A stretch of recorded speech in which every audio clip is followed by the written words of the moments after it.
Welcome everyone. Welcome. This is Blue the Jaegerist. I do a lot of content about Attack on Titan here. And today's video we're going to be talking about something I've actually touched on a lot. I've touched on in different videos, but today I really want to make a dedicated video to the female characters and the last chapter. Hey, hello, welcome. I see there's one person watching. Hello, if you joined, thank you for joining. Hope you have a good time. So I saw this comment, and it is, he just left. It is the most, not only is it the most egregious, one of the most egregious things I've ever witnessed in my life, but also perfectly sums up the fandom. And I'm glad this woman, this very ignorant woman, made this comment. And FYI, if you just hopped on and think I'm calling her ignorant because she's a woman, then you obviously do not know about my hatred towards ANR and my hatred towards particularly this disgusting YouTube channel you should never subscribe to, which is Anime Balls Deep, which, as far as I'm concerned, is only done by men. I've only seen men on that channel, and they're the epitome of stupid. So yeah, just to get that away. Now, this video, this comment is great because it brings up all. It actually is pretty particular in how it goes from the problems that females or people who are self-described feminist have with the last chapter, right? So I'm going to be reading this comment, and then I'm going to be responding to it or making a video about why it's all fake and garbage. All right, you guys are ready? Let's go. So, girl says, as a female fan, I hate how a lot of female characters were treated by the end. Mika says, internally grieving for a mass murderer. Historia literally marries her childhood bully. Ymir makes humanity suffer for 2,000 years because she's in love with her abuser. That's some really harmful messaging being given there. Now, I'm not going to take the date of this video because, as I've been telling you people, basically every video I've done about the ending is, why did you read it before it was done? So the first point automatically gets to be dismissed because you know she's not eternally grieving for him or attached to him. But let's see the date.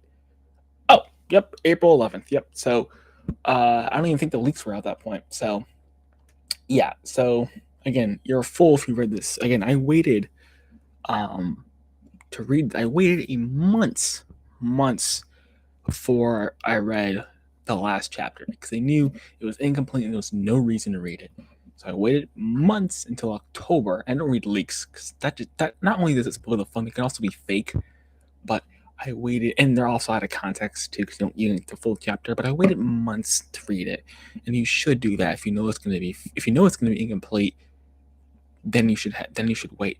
But of course, the very first thing we're going to jump right into this. So the first one is Mikasa eternally grieving for a mass murder. Now, I already made a video about how she is a well-written character, and not by character development, because that's obviously lacking. It's lacking by design, and half of it got deleted, so I reached out the other half. I don't know exactly. I probably should have reviewed it. It's a long video though, but I probably should have reviewed it to see whether or not all my points got across coherently. But I made a video about how she's actually a well-written character. Now I'm going to go explain this to everyone again. Again, I want to really dedicate a video, particularly about how Attack on Titan treats women. So we can first go right off the bat and we can say Mikasa killing Eren.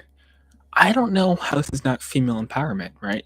Because see, this I also don't know where this woman is from, but in America there's a giant thing about female empowerment and a strong, independent female. I don't know how you're not construing this as female empowerment, that this girl went in and killed a man. She killed a man to save the world, right? Now, I also take issue with Eren, with her description of Eren. Because, I mean, is he a mass murderer? I mean, yes, but you're making it sound like he's this horrible guy who, his entire time, again, it's not like he's a serial killer, because a serial killer enjoys killing people, right? Or let's say Adolf Hitler is a mass murderer, right? or actually, I'm tired of using Hitler. Hitler's been used way too much, and people have been completely desensitized to him. The word Nazi means nothing. So I'm actually using another example. Let's say Mao Zedong, right? So Mao Zedong is a mass murderer, sort of, right? I'm not going to get to a history lesson here, but Mao Zedong is a mass murderer. We can probably all agree on that. And say Jeffrey Dahmer is also a serial killer. Those people enjoyed or liked or passive with killing, right? Aaron did not enjoy killing. Now, I'm not saying that excuses or justifies his actions. I'm just saying there has to be context added to him. She was not grieved forever or was tethered to ever to a mass murderer. She was tethered to someone who sacrificed everything for her. He did this all for her. And as the last 8 pages show us, he succeeded in his goal. He made it so that she lived a long, happy life, and she was free of him. She ended up getting married. And again, as I point out in some of my videos, some deleted, some not deleted, that she's able to stay married to her husband for a long time, which requires dedication and commitment to her husband, right? And then, of course, if the husband, right, let's say the husband didn't really like the relationship, I'm saying certainly the kids would be upset with their mother for not loving their father as much as she should, or not being committed to her father and always bringing up this other dead guy that they never met before. But they also loved her and thought she was a great person because we see them taking care of her in her old age. And then we see the grandkids, so they trust her enough and they think of her so highly they're able to bring their own kids to be around her, right? So this notion, this very simplistic notion that she still wears a scarf or still has feelings toward Aaron means that she's trapped by Aaron's love, or she's still stuck on Aaron. She hasn't gotten past her ex yet, which is garbage because she does. Now let's go on to the Historia thing, which actually was I shot about this recently. Again, Historia made her childhood bully. This is ridiculous. She's the guys. Actually, no. We're actually gonna do 2 things at once here, guys. Number one, Historia is the monarch in the story. How that is not female empowerment, I don't know. She's the ruler of everything. She's the ruler of the 3 military branches and the I forgot what they called him exactly. They didn't call him. They call him general commander. No, they call him something. Oh, the premier. Yeah, she's in control of the premier, who's in control of all the military branches. She's in control of everything. She's in control of everything. So you have the most as far as political power, she's the most powerful person in the show. How to take a shot at Historia is stupid, especially since she went against her male father and then killed her male father. When I say went against, I mean the cave where she slapped away the injection. That's a strong, independent female, right? She slapped away the injection, and then she ended up killing him in I actually forgot the Kansas district over against the ward of another male Aaron who's telling her to just pretend, but she actually did end up killing him, right? And she then establishes, and she has a bunch of powerful military men bowing to her. How are you going to use Historia? Now, the other thing, the most powerful person in the show, which maybe we should say to my next part, but as far as talking about female and political power, is the freaking goddess Ymir Fritz. She's the one that everyone worships in the show. What is wrong with you? To take a shot at these people, because she does take a shot at Ymir, as I read the comment earlier. These are the 2 most powerful people in the show. How are you taking shots at these people? I mean, if you're going to take a shot at someone, yeah, Mikasa is a good shot. But you're taking shots at characters who have been not on the back burner, but you've taken shots at characters that have been given positions of power and great importance in the storyline, right? I mean, Mikasa, I don't think about it. Mikasa graduated number 1 in her school, and Isayama said that she'd beat everyone in arm wrestle. and she's sort of iffy on there, but I'm sorry as far as iffy being an empowered female character. But as far as the story Ymir go, forget about it. But now let's actually go into the meat and potatoes of this, which is that she marries her childhood bully, and this is somehow promoting women to get into bad relationships. I just have to laugh. I just have to laugh every time I read this. There's no way these people are married. There's no way, guys. Okay, first off, he wasn't the only person throwing rocks at her. Okay, he wasn't her childhood bully. She didn't have a childhood bully. She grew up in a closed environment. She didn't have anyone to bully. No one bullied her. Yeah, they threw rocks at her. Yeah, to tease and to antagonize her, but childhood bully. There's other people there. It wasn't like she came to school and he was like, "Oh, you're back again for another beatdown." He took her lunch money and then beat her up and stuffed her in a locker. And then the skinny fellow who's not that attractive comes up and says, "Oh no, sir, you shall not lay your hands on this fair maiden." And he fights her off, and then everyone goes home happy. And we just gotta, yay, it's a love story. The usual cliche, the Western cliche. No, she wasn't that. What I'm trying to say is that she wasn't he wasn't her childhood bully. Okay, he didn't go after her every day specifically and specifically target her. He barely interacted with her, and he didn't interact with her in theater with other people. Now, and the same way he's doing was right or wrong. First off, it's extremely ambiguous what happened. Number one, and number two, I mean, yeah, it was wrong, but it means regular childhood stuff happens all the time. Nothing. Again, bullying is a serious issue, right? Bullies on a scale. There's some bullies that drive people to suicide. Some bullies that drive people to have extremely low self-esteem. She barely interacted with these people. They threw pebbles at her, and that's about it.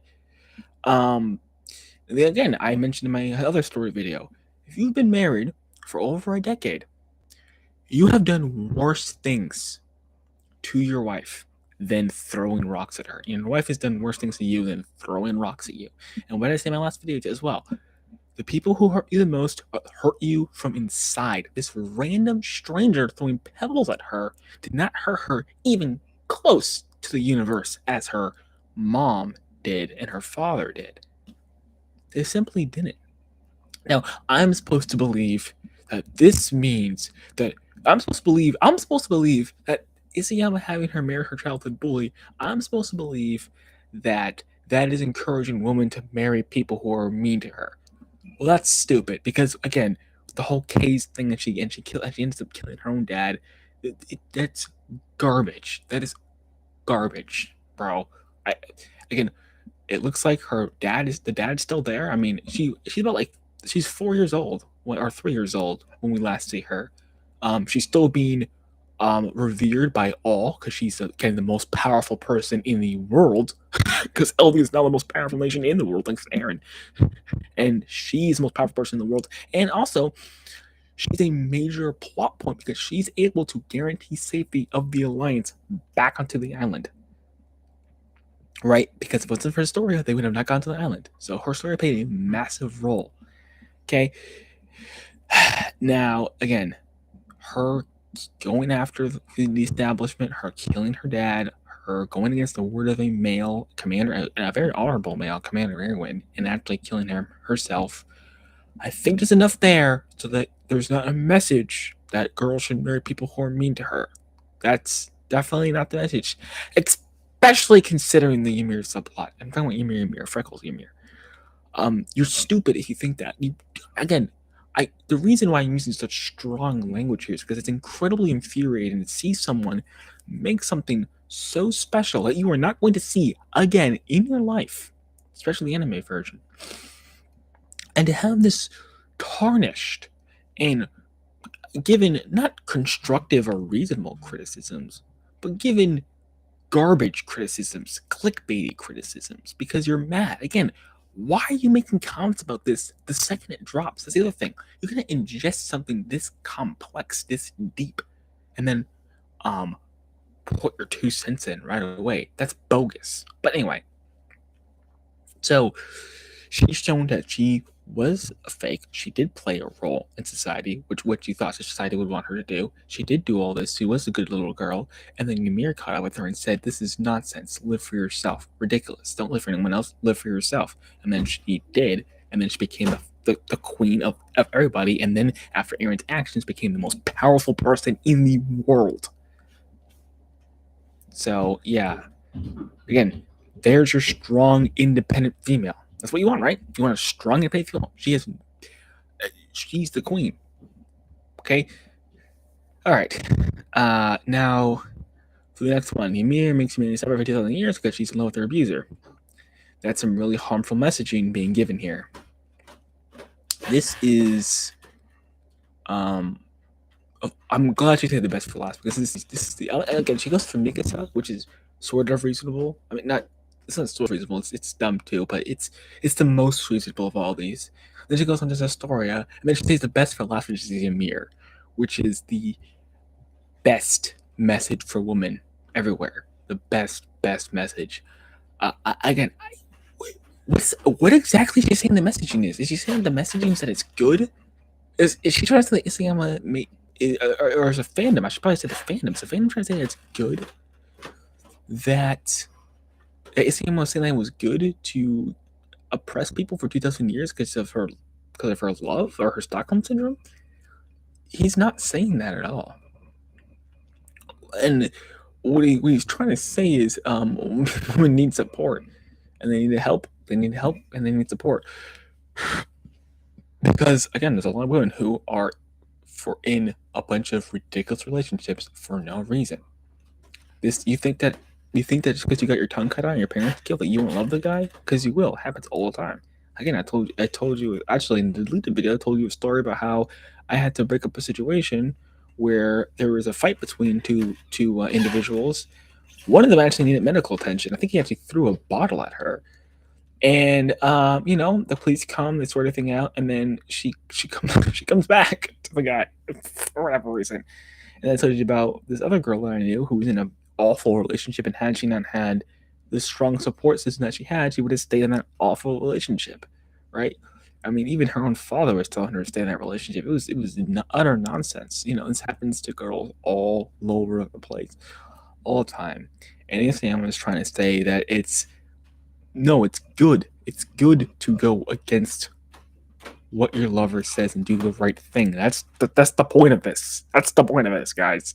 It's not anything else. This is great messaging here. Again, how is this being construed in any other way than Isayama is saying, listen, girls, there's another option. You can be free of this. You don't have to be tethered to your love. You can do the right thing or forge your own path. That's the messaging of this. That's the point of this. The point of this is nothing else. He takes an extremely real situation, a situation that we all are aware of because it happens all the time, and he takes the situation and he says, "There's another path, ladies." This incredible messaging. It's not harmful at all. What's actually harmful is people like this woman. Again, I'm picking on this woman, but it's really the fandom prancing around, acting like that Isayama is this horrible guy. Oh, we didn't get the female characters involved enough in the story. Nonsense. The last two characters that are the most important were females. Nonsense. To stuff about the love affair is a sick thing and it shouldn't be in the story. It's great that it's in the story. It's not only would it create plot holes had it not been in the story, as I explained in my other video, but it's a great message for girls all over the world.